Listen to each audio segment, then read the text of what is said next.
د لوی سپېڅلي خدای په نامه. ګرانو ماشومانو، السلام علیکم ورحمت الله.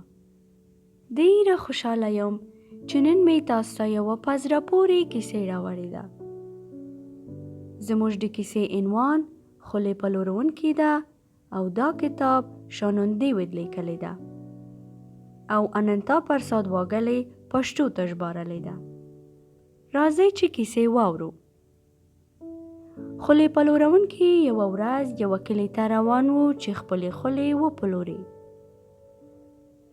تر ډېر مزل کولو وروسته ستړی شو. تر ونې لاندې کښېناست چې دمه وکړي. دومره ستړی و چې سمدستي ویده شو. کله چې ویده شو له ونې نه بیزوګانو ډلې ورته راوکتل. هغوی له ونې راښکته شوي چې له نږدې یې وګوري. د هغه صندوق یې پرانیست او ویې کتلو. هغوی له دې کبله خوشحاله شوي چې په صندوق کې د دوی د سر په اندازه ګڼې رنګه خولې ښودل شوې.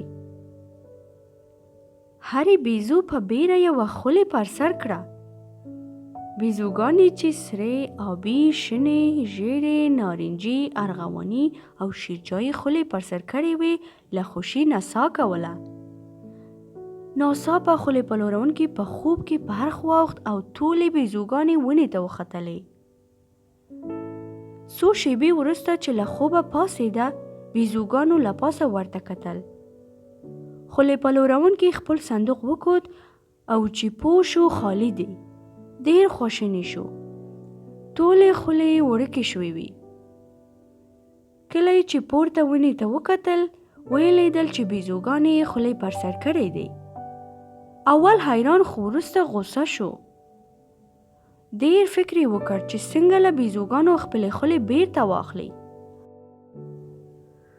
وروسته یې خپلې خولې هم له سره واخیسته او د بیزوګانو لور ته یې غوځار کړه.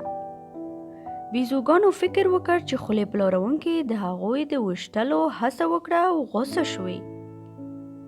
بیزوګانو هم په نوبت هر یوې خپله خولې رااخیسته او خولې پلورونکي ورباندې ویشتلو. خولې پلورونکي هم ټولې راټولې کړې او په خپل صندوق کې یې واچولې.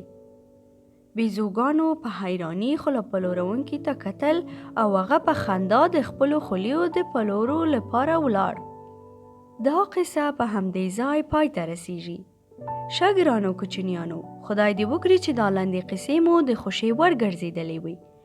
موږ د درخت دانش کتابتون کې ډېرې په زړه پورې کتابونه او کیسې ستاسو لپاره لرو. تاسو کولی شئ چې www.ddl.af ته ولاړ شئ او داسې په زړه پورې کیسې هلته ولولئ، واورئ او ډاونلوډ وکړئ. تر بله ورځ او یوې بلې کیسې د خدای په امان.